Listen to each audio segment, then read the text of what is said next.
O texto de nossa meditação nesta noite, 1 João capítulo 4, versículo 19, um dos menores versículos da Bíblia, mas de uma profundidade, de uma importância para nós, para o nosso crescimento espiritual, que nós queremos que o Senhor, que o Espírito Santo nos ajude a compartilhar tudo o que nós compreendemos desse texto ao coração dos irmãos. Ele é a divisa da campanha de missões nacionais do ano de 2020. A divisa é esse versículo: nós amamos porque Ele nos amou primeiro. Mais uma vez, nós amamos porque Ele nos amou primeiro. É sobre isso que nós queremos compartilhar com os irmãos esta noite. Porque Ele nos amou primeiro. Mais uma vez, porque Ele nos amou primeiro. Vamos orar ao Senhor.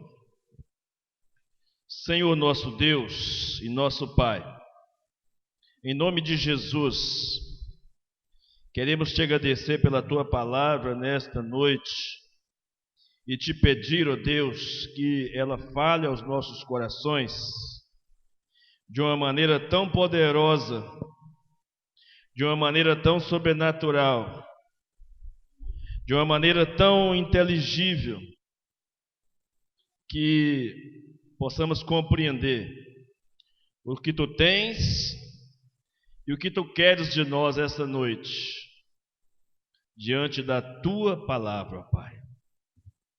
Tememos e trememos diante da Tua palavra e queremos exatamente ouvir a Tua voz.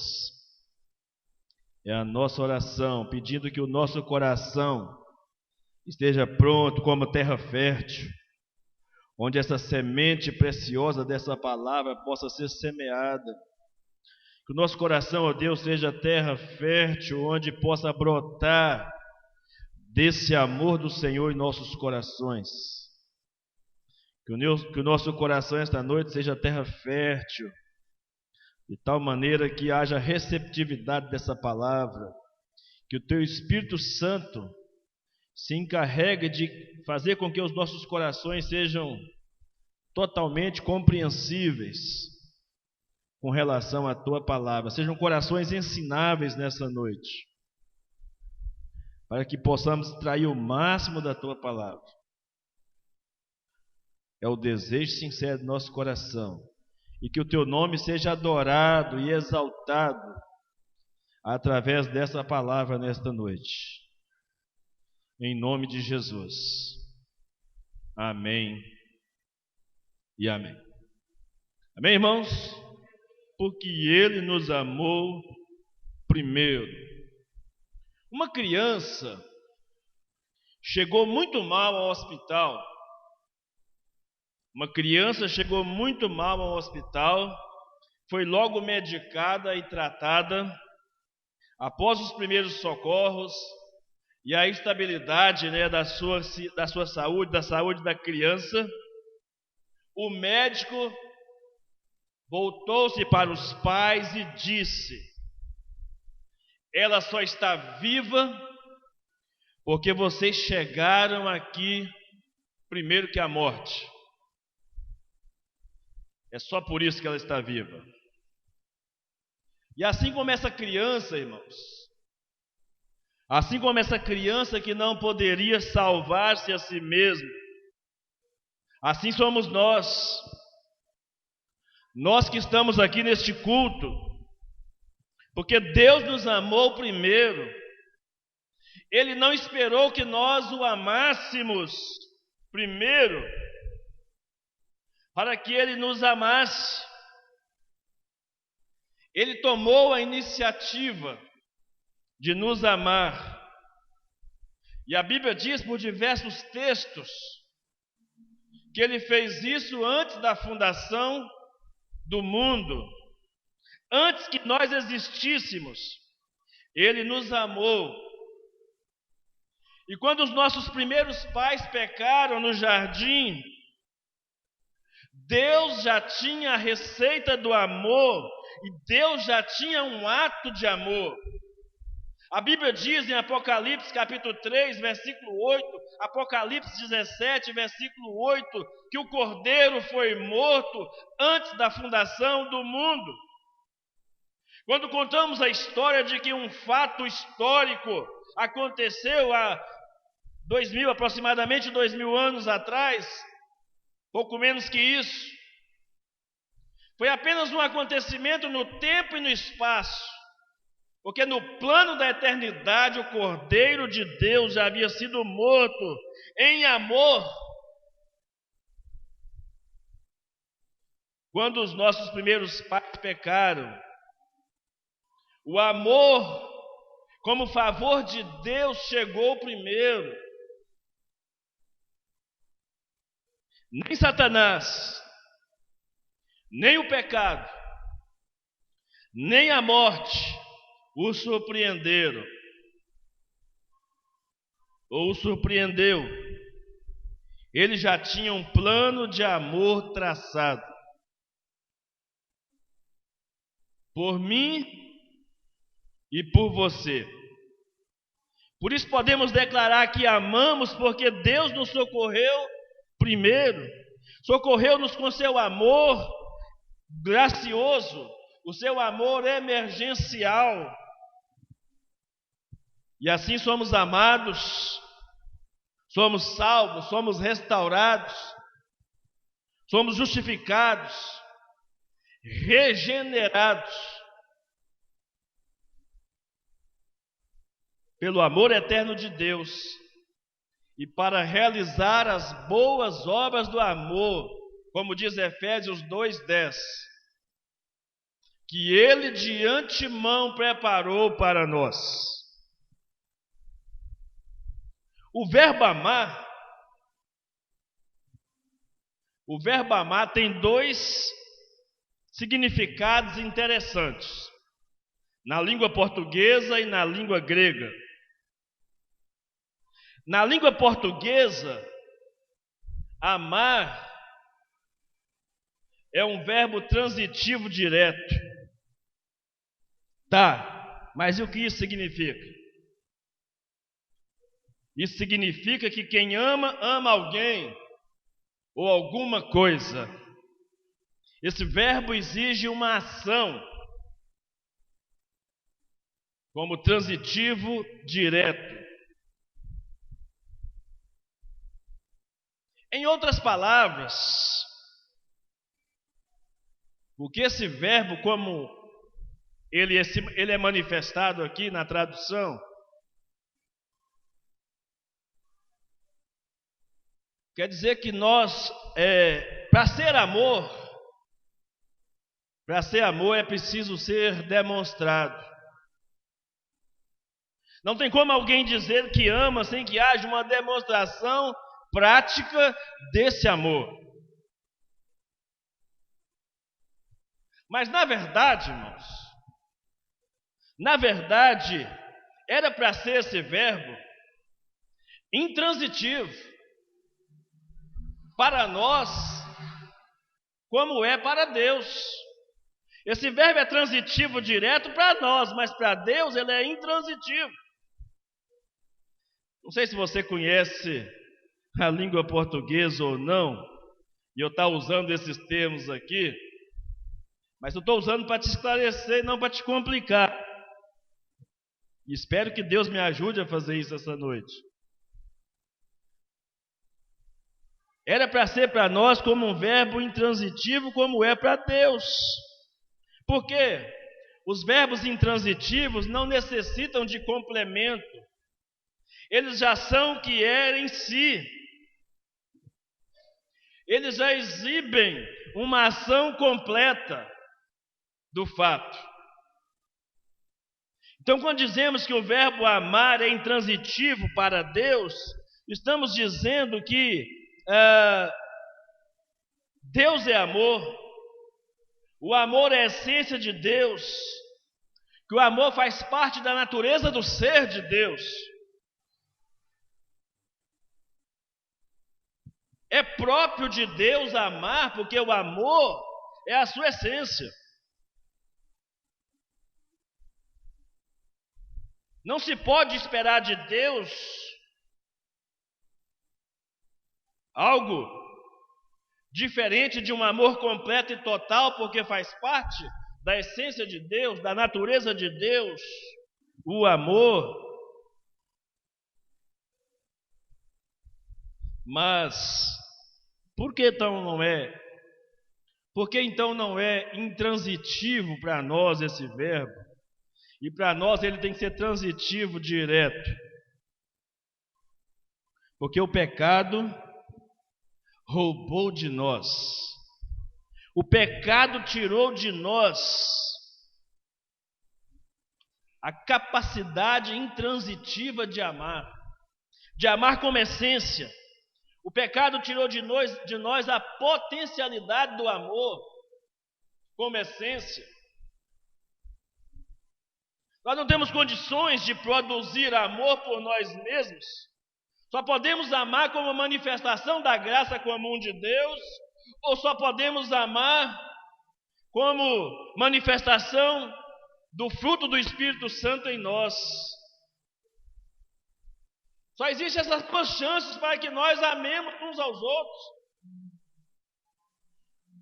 Como fruto de manifestação de uma graça comum, e no caso dos cristãos que foram alcançados, mais do que uma graça comum, uma graça especial.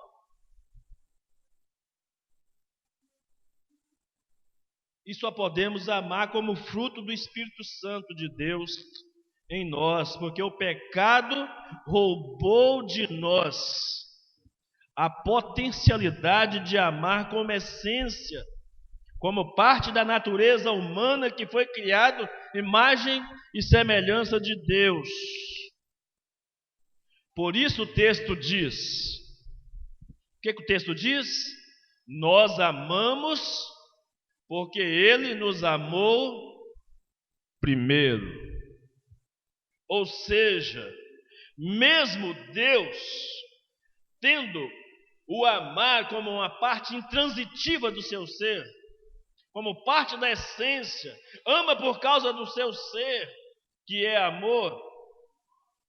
Ele nos deu demonstrações de amor, principalmente na sua obra salvífica, no Calvário. Deus, olha só, irmãos, que coisa interessante. Deus deu provas do seu amor por nós, antes mesmo, sem quer que ninguém as tivesse pedido. Sem que qualquer pessoa tivesse pedido alguma prova de amor, Deus já havia amado o homem. Os casais enamorados geralmente cometem a loucura ou a besteira de dizer um para o outro, né? Se você me ama, prova que você me ama. De vez em quando os casais cometem essa loucura. Porque quem ama não pede provas. Quem ama dá provas. Mesmo sem ser pedido. Mesmo sem ser exigido. E é isso que Deus, em seu caráter de amor, em sua essência de amor, nos ensina, que nós amamos porque Ele nos amou primeiro.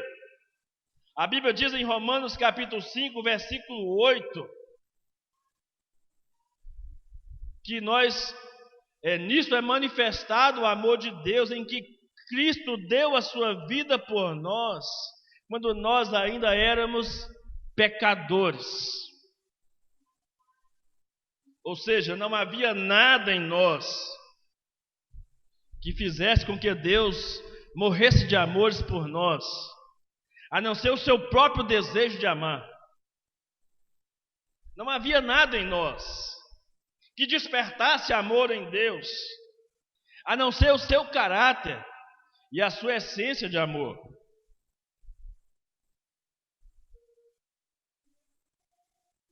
Mas na língua grega, aí faz sentido porque que o autor sagrado, o apóstolo João, faz essa ponte aqui. Nós amamos porque ele nos amou primeiro, porque na língua grega, a condição verbal aqui é até uma condição verbal que não existe na nossa língua portuguesa, que é chamada de subjuntivo ortotivo. Não tem. Na língua grega tem alguns tempos verbais, como por exemplo o presente contínuo. Lembra do presente contínuo? O presente contínuo é aquele lá de Efésios 5,18, em outros textos também, mas esse é o que mais me vem à mente. Não embriagueis com vinho que a contenda, mas enchei-vos do Espírito. Que na linguagem portuguesa soa simplesmente como um imperativo, como uma ordem. Mas na língua original tem um sentido de presente contínuo, que significa encham-se e continuem se enchendo. Não pare de encher, até transbordar. E agora esse verbo amar, aqui no verso 19, na língua grega, ele tem um sentido de ordem, ele tem um sentido de exortação, ele tem um sentido de confrontação, ele tem um sentido de obrigação. E o que quer dizer isso, pastor?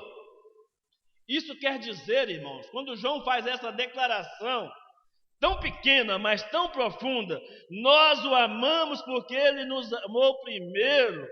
João está dizendo assim: quem foi alvo do amor, quem foi alcançado pelo amor, não tem outra alternativa a não ser amar.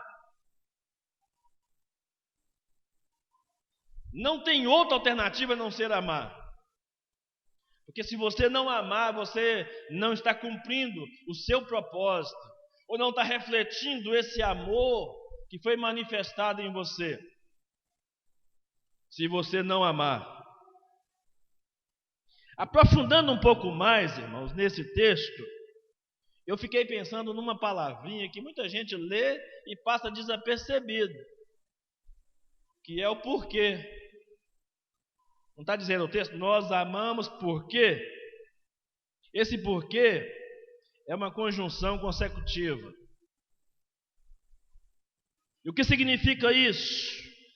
Indica a razão de termos que amar. Em outras palavras, você jamais amará ou poderá amar a menos que você acredite que Deus amou você.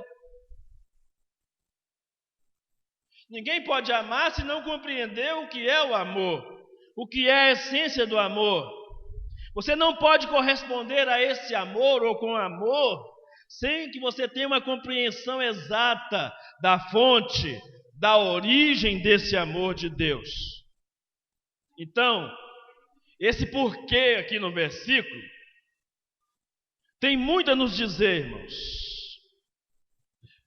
E o que ele tem a nos dizer é que Deus nos amou antes que fôssemos capazes de amá-lo. E só podemos amar os outros por causa desse amor. Por causa do que ele já fez na nossa vida, nós então podemos amar. Ou seja, esse porquê que está aí, você pensa que está aí só porque tinha que construir a frase. Não, esse porquê está aí porque ele destaca, ele estabelece a razão do nosso amor. Por que nós temos que amar? Caminhando um pouquinho mais no versículo, João diz assim: nós amamos porque Ele. Porque Ele. E estou fazendo questão de frisar porque é um pronome pessoal, está na terceira pessoa do singular, o que não é muito comum na língua grega. Às vezes os pronomes pessoais na língua grega, eles são embutidos do próprio verbo. Mas quando há um destaque especial, quando há uma citação assim, do pronome pessoal diretamente, sem estar embutido no verbo, significa que uma ênfase queria ser dada à pessoa a quem se refere.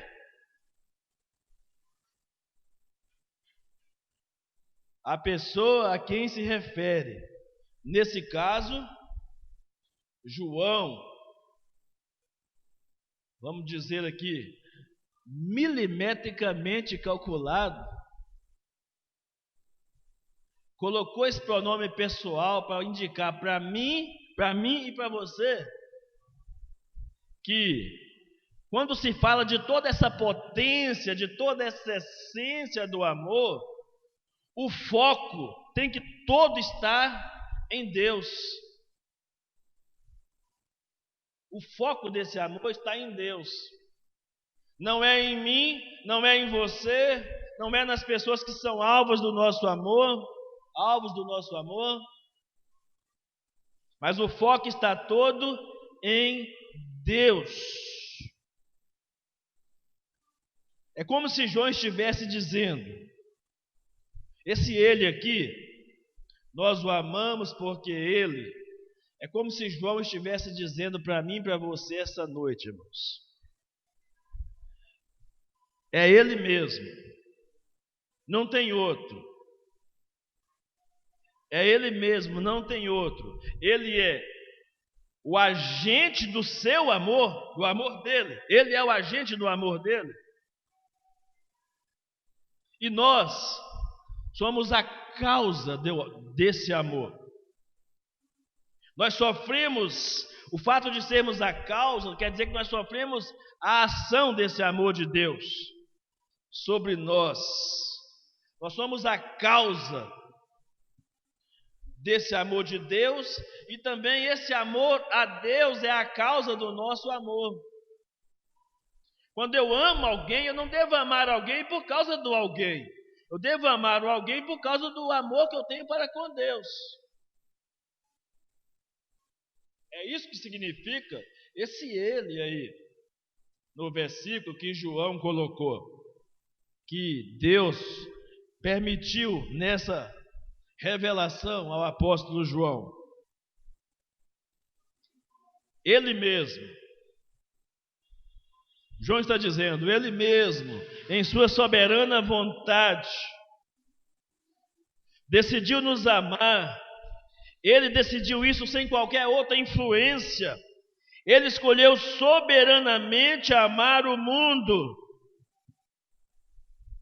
E esse amor se torna visível quando Jesus se entregou a si mesmo. João 3,16, porque Deus amou o mundo de tal maneira que deu seu Filho unigênito, para que todo aquele que nele crê não pereça, mas tenha a vida eterna.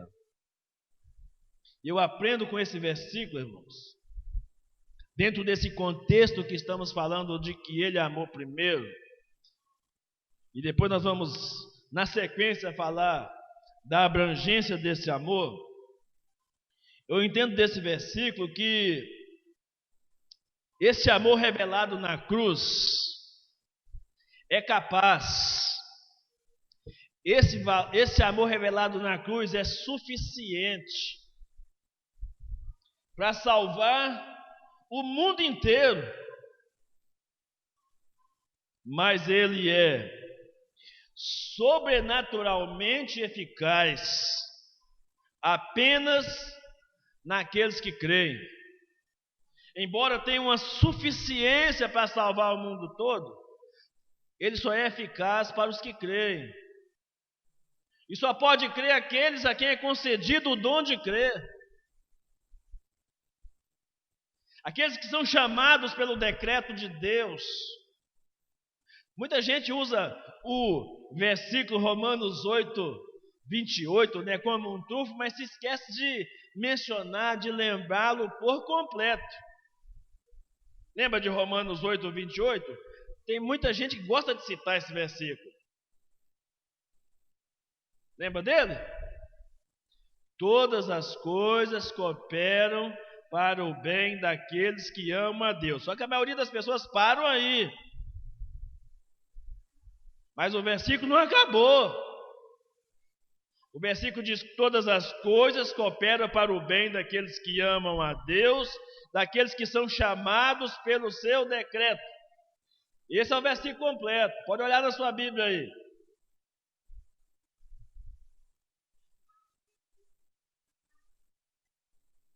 Você não tem que preocupar com nada. Aliás, você tem que preocupar se você entendeu que a fonte e a origem do amor está em Deus. E se você corresponde a esse amor que está nessa fonte. Se você está correspondendo a esse amor dessa fonte, então deixe que as outras coisas, mesmo as coisas mais negativas, mesmo as piores coisas desse mundo que possa acontecer comigo e com você, permita-se que elas concorram para o seu bem. E Deus sabe como fazer, de um modo que nem eu e nem você sabemos. Ele sabe exatamente como fazer. Porque só os que creem, guarde isso, só os que creem experimentam os efeitos da cruz. Só os que creem. Para quem não experimenta, para quem rejeita o Evangelho, para quem rejeita a cruz, não tem o menor sentido o sacrifício de Cristo para ele. E mesmo ele conhecendo a história de Jesus, mesmo quem sabe que ele já ouviu falar tantas vezes, mesmo que ele seja um devoto de Semana Santa, de fazer até uma procissão, mesmo que ele tenha assistido um filme, Paixão de Cristo, por exemplo, e até se emocionado, quem sabe até chorado, pode ter acontecido isso. Mas se ele não creu de uma maneira que transformou a sua vida, o tipo de crença que eu estou falando aqui é um tipo de crença em Jesus que transforma a vida do pecador. O que é isso, pastor? Por que você está dizendo isso? Porque é impossível ter um encontro com Jesus e não ter a vida transformada. Caráter, valores, palavras, sentimentos, emoções, são todos agora transformados, renovados, colocados ao pé da cruz,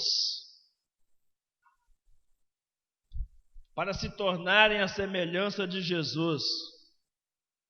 Porque para isso que nós fomos predestinados, para sermos conforme a imagem de seu Filho, a Bíblia diz, em Romanos capítulo 8, versículo 29. Mas avançando um pouco mais nesse versículo, nós encontramos a expressão nos amou. Então veja que nós já falamos, nós amamos porque Ele nos amou. O nos aqui, nos, como pronome pessoal, aparece nessa expressão como pronome pessoal, indicando que nós somos objetos do amor de Deus. E o fato de estar na primeira pessoa do plural indica a abrangência desse amor. E a abrangência desse amor indica que Deus vai à procura, Deus vai em busca, Deus toma a iniciativa de ir em busca dos seus eleitos, dos seus escolhidos, nos quatro cantos da terra. Não há lugar aonde Deus não vá. em busca dos seus escolhidos. Mas tem algo mais a se dizer. O verbo amor está no pretérito perfeito. Pastor, você está uma chatice com esse negócio de língua portuguesa. Eu quero que você entenda claramente que esse texto, um versículo tão pequeno, não é verdade? Mas eu queria que você entendesse plenamente esse versículo essa noite. O verbo amor está no pretérito perfeito. E daí, pastor? O que significa esse negócio? O que eu tenho que saber isso? Pretérito perfeito indica que a obra foi completa, já foi realizada, ação consumada. Ou seja, agora vem a explicação melhor para você. Não há nada que você possa fazer que faça Deus amar mais você. Não há nada que você deixe de fazer que faça Deus amar menos você. Está claro isso? Deus é amor. A essência dele é amor. E não existe ninguém que seja pecador demais que não possa ser alcançado pela graça de Jesus. Aleluia! Glória a Deus! E é por causa disso que você e eu estamos aqui essa noite. Nós fomos alvos da graça, nós fomos alvos do amor de Deus. Quando não havia nenhuma esperança para nós, mesmo nós que nascemos em lares cristãos, que fomos criados, acostumados a uma religião, mas não aprendemos a amar a Deus como deveríamos amar.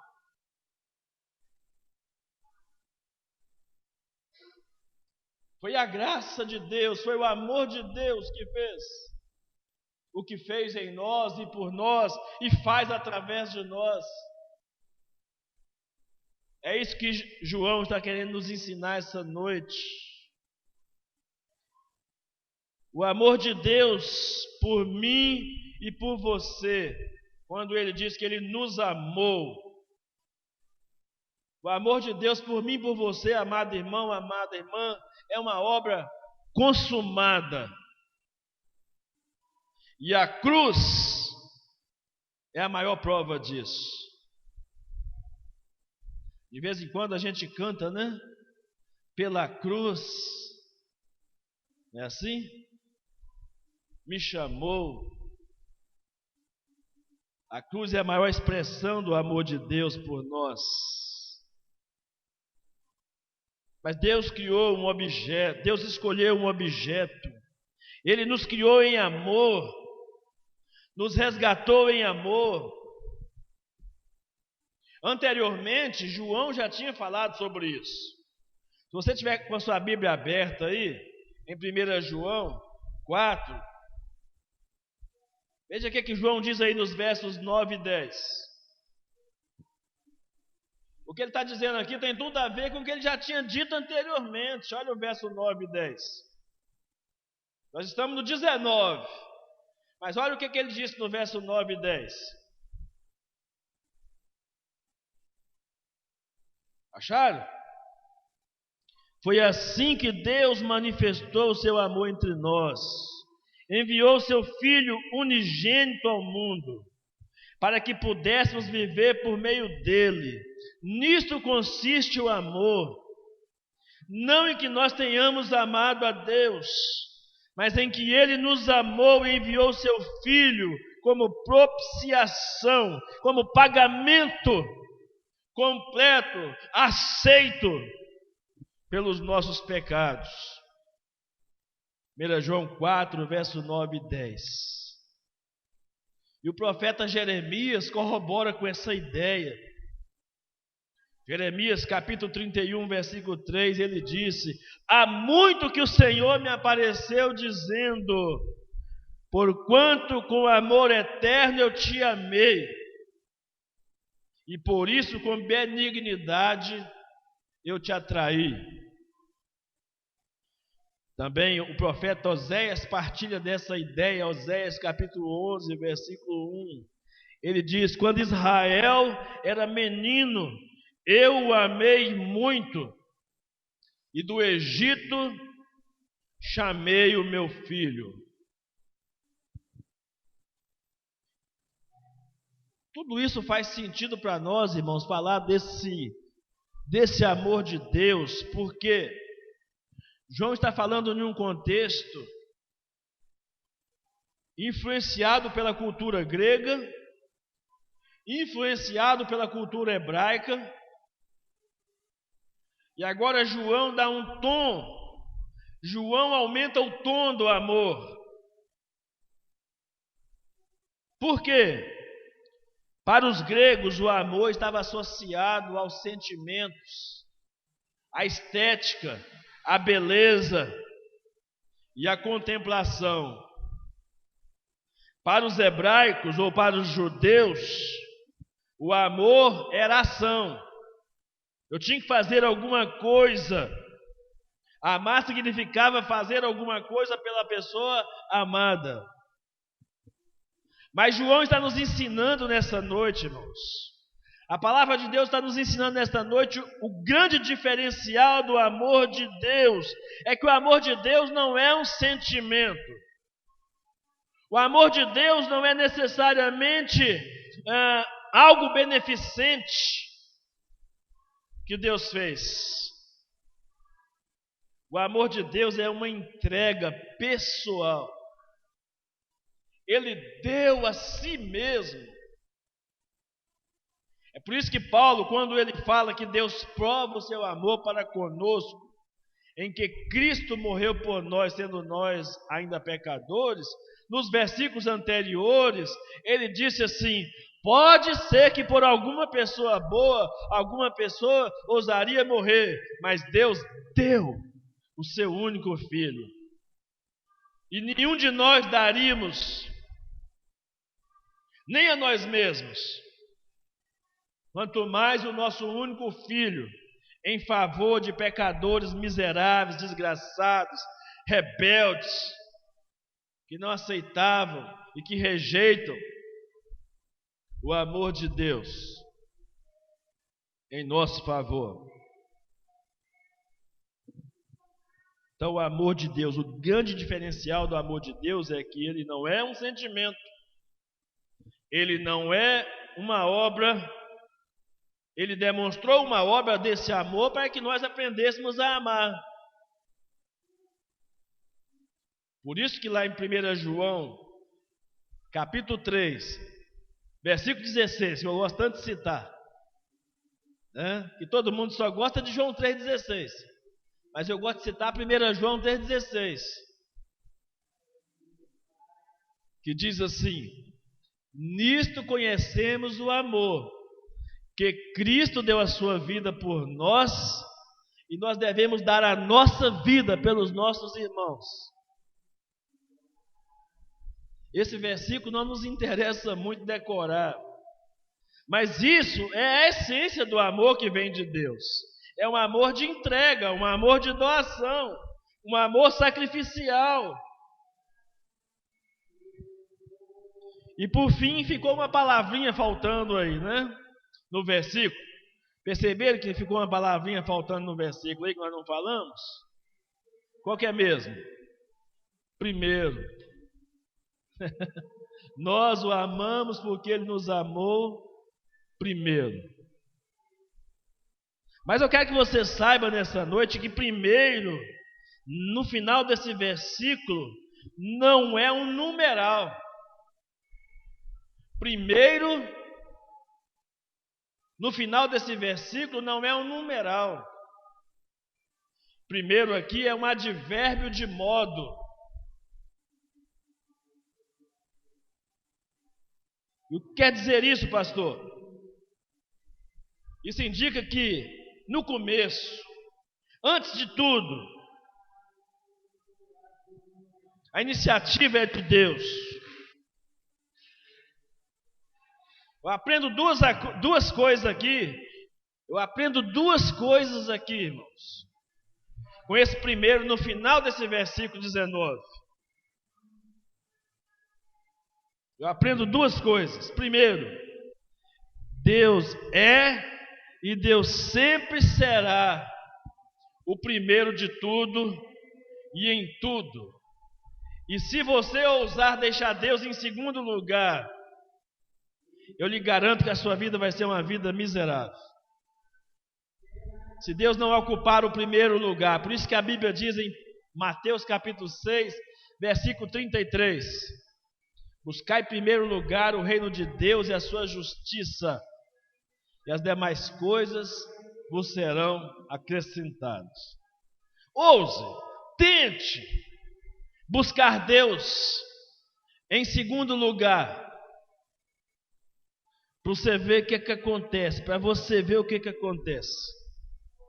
Se Deus for relegado a um segundo plano, nos seus negócios, na sua família, na sua vida pessoal, deixa Deus de lado, para você ver o que acontece. Então eu aprendo aqui, irmãos, em primeiro lugar, que Deus tem a preeminência. Ele é primeiro em tudo. E a segunda coisa que João nos ensina aqui, que a iniciativa é sempre de Deus. A iniciativa é sempre de Deus. O homem, quando peca, ele foge de Deus. E Deus poderia ter dito assim: se Ele quiser, Ele que me procure. Não é assim que a gente age com as pessoas que nos ferem? Não é assim que a gente age com as pessoas que nos fazem o mal? Quem precisa é Ele, quem quer anda. Não é assim que a gente fala com as pessoas? Ele que precisa, Ele que ande. E aliás, tem gente que é mais corajoso ainda. Teve um cara que disse para mim uma vez assim: eu até perdoo fulano de tal, mas ele tem que vir rastejando aos meus pés. Quão terrível era ouvir isso, sabe de quem? De um bacharel em teologia. Para surpresa minha, e sua talvez agora aí. A iniciativa é de Deus, é Deus que vai ao encontro do homem. Foi Deus que foi atrás de você. Quando você algum dia no seu coração, quando você menos imaginava, amar a Deus, servir a Deus, frequentar uma igreja, mesmo que você tenha nascido num lar cristão e tenha pensado tantas vezes em fugir, em viver para o mundo, tentar ter uma experiência diferente, agradar os desejos da sua carne, quem foi atrás de você foi Deus. Não foi você que procurou a Deus, foi Deus que procurou você. A Bíblia diz em Filipenses capítulo 2, versículo 13, que é Deus que opera em nós o querer e o realizar. É Deus. Não tem explicação, irmãos, fora de Deus. Fora desse amor de Deus por nós, não há explicação. Absolutamente nenhuma. Ele me desejou, Ele correu atrás de mim, Ele foi ao meu encontro quando eu não o desejava.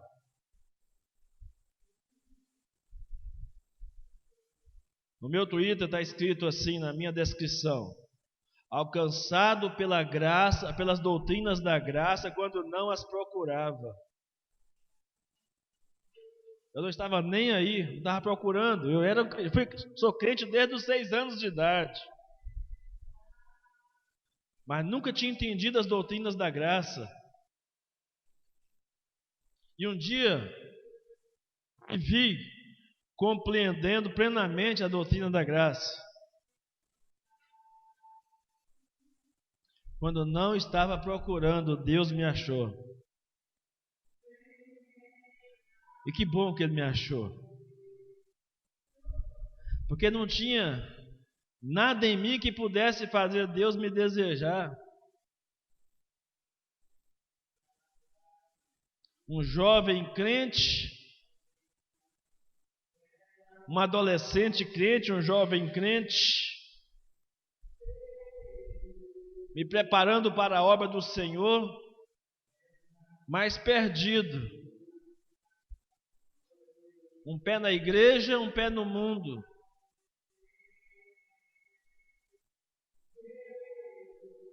Quando Deus, com laços de amor, me atraiu para si. E uma graça tão extraordinária, irmãos, que me faz prevalecer, que me faz perseverar, que me faz permanecer. E eu sei que é assim com você também. Porque Ele me preserva, e Ele preserva você também no caminho, a despeito das tentações, das lutas que nós atravessamos, das batalhas interiores, do pecado que tão de perto nos rodeia. Por esse amor que nos amou primeiro, Ele nos faz prevalecer e perseverar.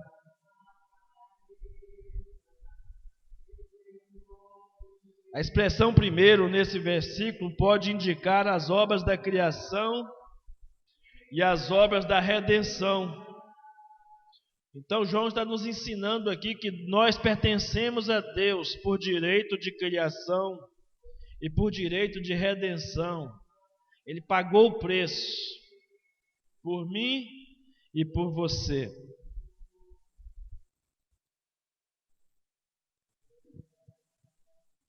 E diante de tudo isso que foi dito, agora faz sentido dizer que a obra missionária, e eu achei tão profundo esse tema para a obra missionária, para a campanha de missões. Nós amamos porque Ele nos amou primeiro. Porque agora eu posso falar da obra missionária com segurança. Porque a obra missionária é uma resposta a esse amor de Deus por mim e por você. Na obra missionária, o que eu vou anunciar na obra missionária é a obra de Cristo, é o Evangelho. O Evangelho é aquelas boas novas que os anjos disseram aos pastores do campo: eis que vos trago novas de grande alegria, que será para todo o povo. Aqui na cidade de Davi vos nasceu hoje o Salvador, que é Cristo Senhor. Essa mensagem que nós temos a responsabilidade e a obrigação, diz o apóstolo João nesta noite para nós. Porque Ele nos amou, nós temos a obrigação de amar. E não há maior manifestação de amor do que espalhar o Evangelho, as boas novas do Evangelho, a tantos corações perdidos por aí. Eu sei que o tempo não dá para dissecar aqueles pontos que eu gostaria, quem sabe numa outra oportunidade. Mas eu quero dizer 5 coisas, ou melhor dizendo, 4 coisas principais que você pode levar nessa noite para você começar a praticar. 5 coisas. Quero que você leve 5 coisas para você praticar em resposta a esse amor de Deus por você. A primeira resposta é que você tem que amar a obra missionária. Em resposta a esse amor de Deus, você tem que amar a obra missionária. O amor de Deus tem que dar a você uma potencialidade de amar os perdidos, de amar os pecadores.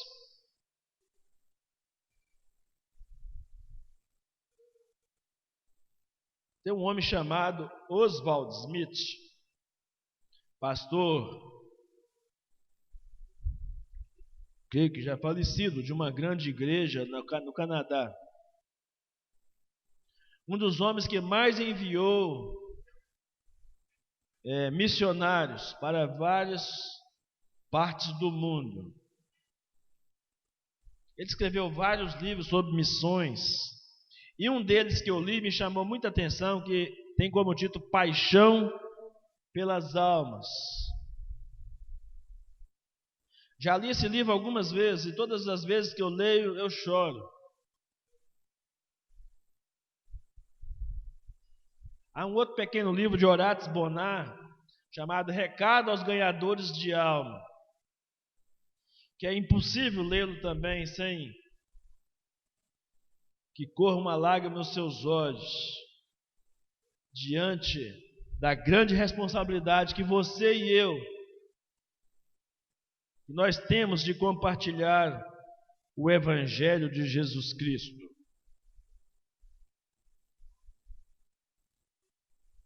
Como está o termômetro do seu amor pela obra missionária?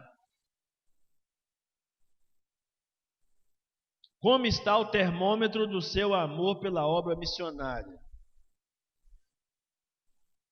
Em resposta a esse amor que nos amou primeiro, o que você tem feito?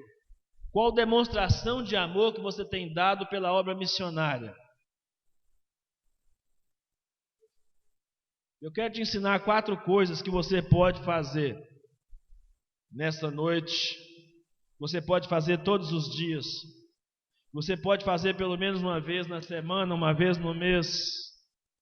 Mas que precisa ser estilo de vida. Precisa ser uma constância em nós. A primeira coisa que você pode fazer é orar pela obra missionária. É o mínimo, é a menor, mas não menos importante ação de amor que nós podemos fazer por alguém, que é orar pela obra missionária, orar pelos missionários e orar pelos povos não alcançados.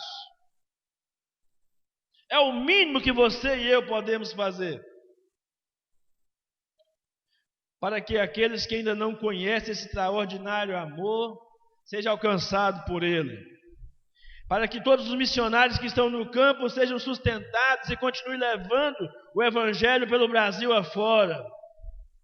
Para que o Senhor nos use para testemunhar do seu amor aos perdidos. E que você ore para que o nosso relacionamento com Deus seja aperfeiçoado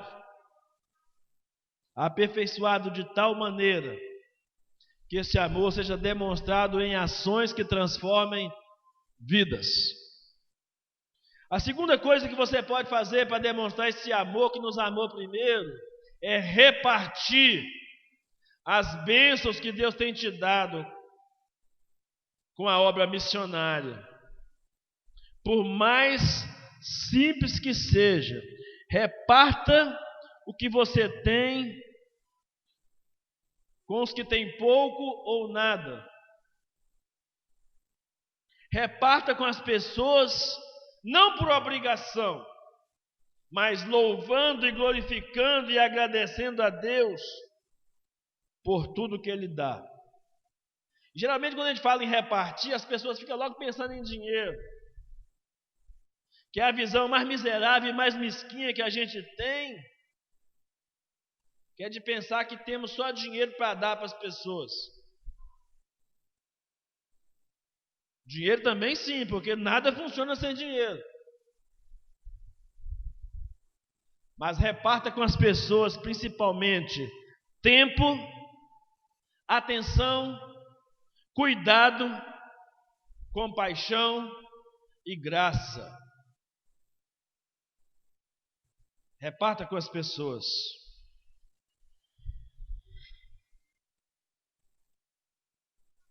E de tudo que Deus tem te dado.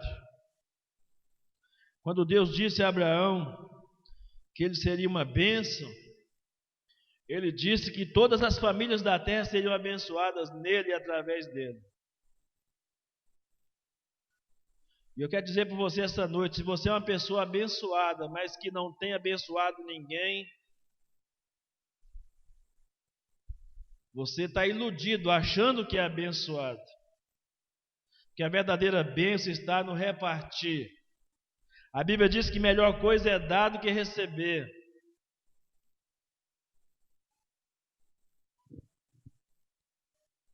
Então reparta com quem não tem, ou com quem tem menos.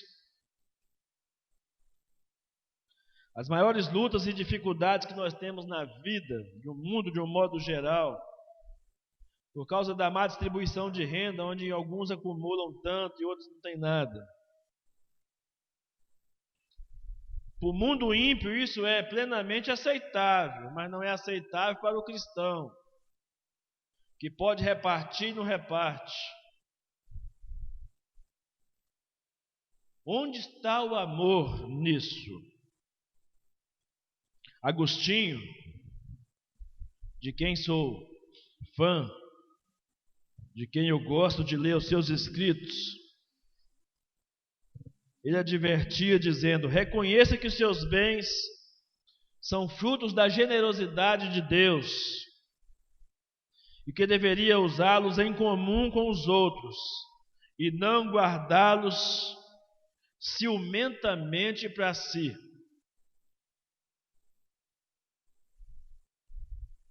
É praticar a arte do desapego.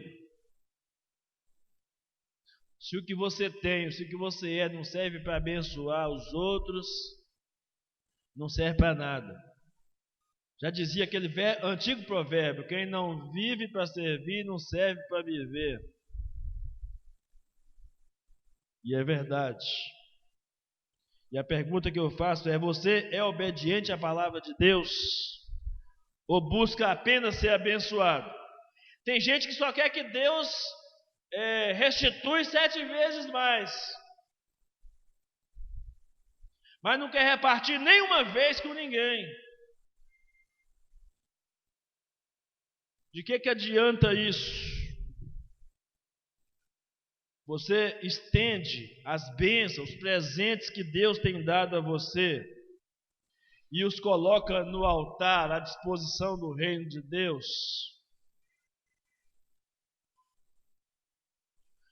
Deixa eu te dizer uma coisa.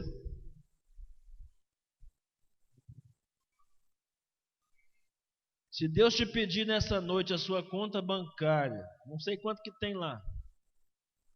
Não é o pastor Erisvaldo não, é se Deus te pedir. Ele tem com você isso? Se Deus te pedir essa noite o seu carro para a obra missionária, Ele tem com você?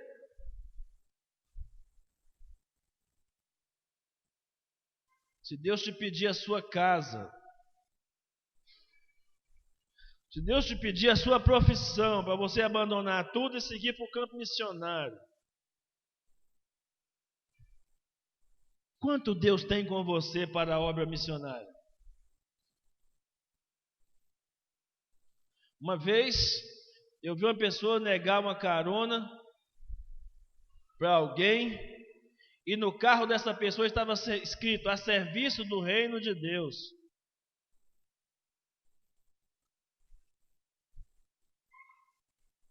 Outra vez vi uma pessoa negar socorro com um carro escrito 100% de Jesus. Que evangelho é esse? Que brincadeira é essa de evangelho que você está vivendo? Que eu estou vivendo, que nós estamos vivendo?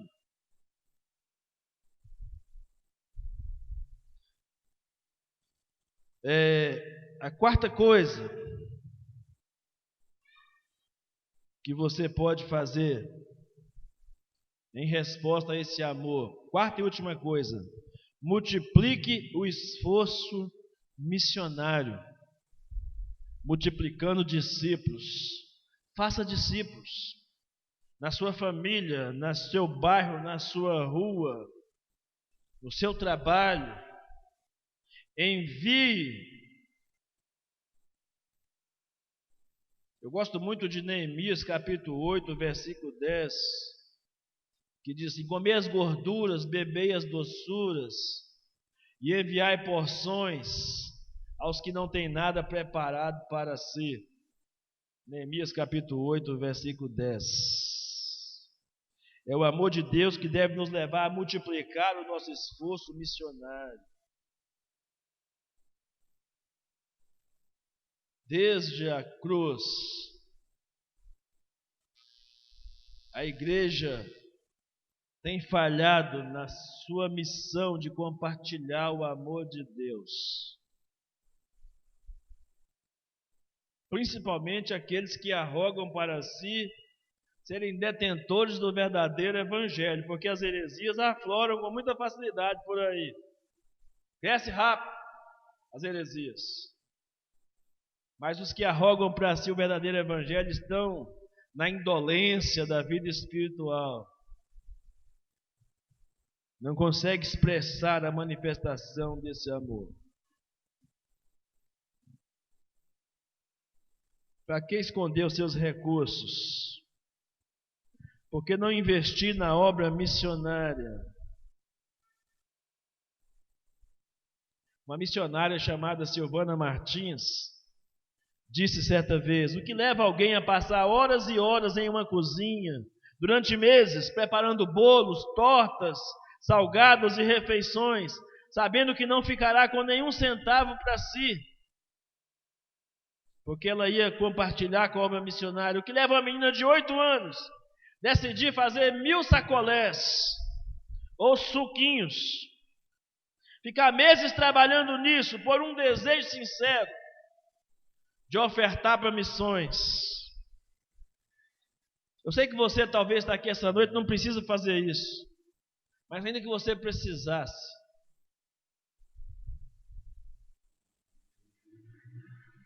porque eu vou dizer para os irmãos, é vergonhoso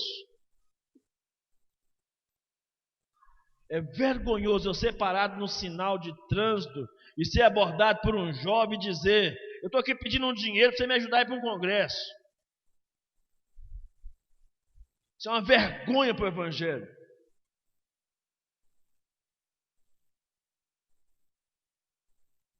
Se você estivesse pedindo dinheiro para a obra missionária, você está pedindo dinheiro para ir para um congresso.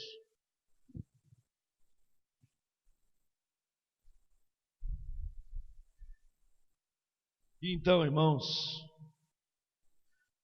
está lançado o desafio. Toda essa estrutura montada por Deus para nós, nós o amamos, ou nós amamos porque Ele nos amou primeiro. O amor, essa palavra tão profunda que conhecemos um pouquinho mais sobre ele hoje. Um pouquinho mais. Nunca tive a pretensão de dissecar, de falar tudo que existe sobre esse assunto, porque eu não seria capaz de fazer isso. Ninguém é capaz de falar tudo que pode ser dito sobre o amor. Ninguém pode ser tão arrogante e pretensioso de achar que pode falar tudo que tem que ser dito sobre o amor. Mas do que foi dito aqui essa noite,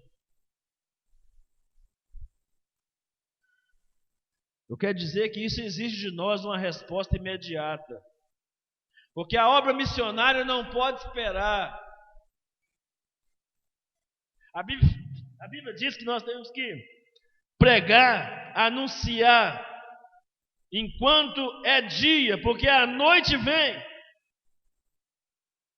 quando ninguém mais pode trabalhar.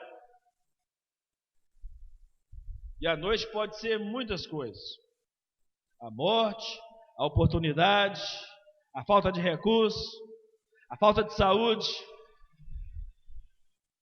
É o tempo que se chama hoje, o tempo de se usar o amor que você recebeu, devolvendo em troca o amor, a oração, o repartir e a multiplicação de discípulos. Sua própria vida para o ministério de proclamar as novas de grande alegria que será para todo o povo, que na cidade de Davi vos nasceu hoje o Salvador, que é Cristo Senhor. Mas o apóstolo Paulo tem uma visão mais aprofundada sobre o que é o Evangelho. Lá em 1 Coríntios, capítulo 15, versículo 3, ele diz que, segundo as Escrituras, Jesus morreu. Segundo as Escrituras, Jesus foi sepultado. E segundo as Escrituras, Jesus ressuscitou no terceiro dia, para que você e eu pudéssemos ter vida hoje, e para que você e eu pudéssemos anunciar a vida hoje, a vida de Cristo em nós,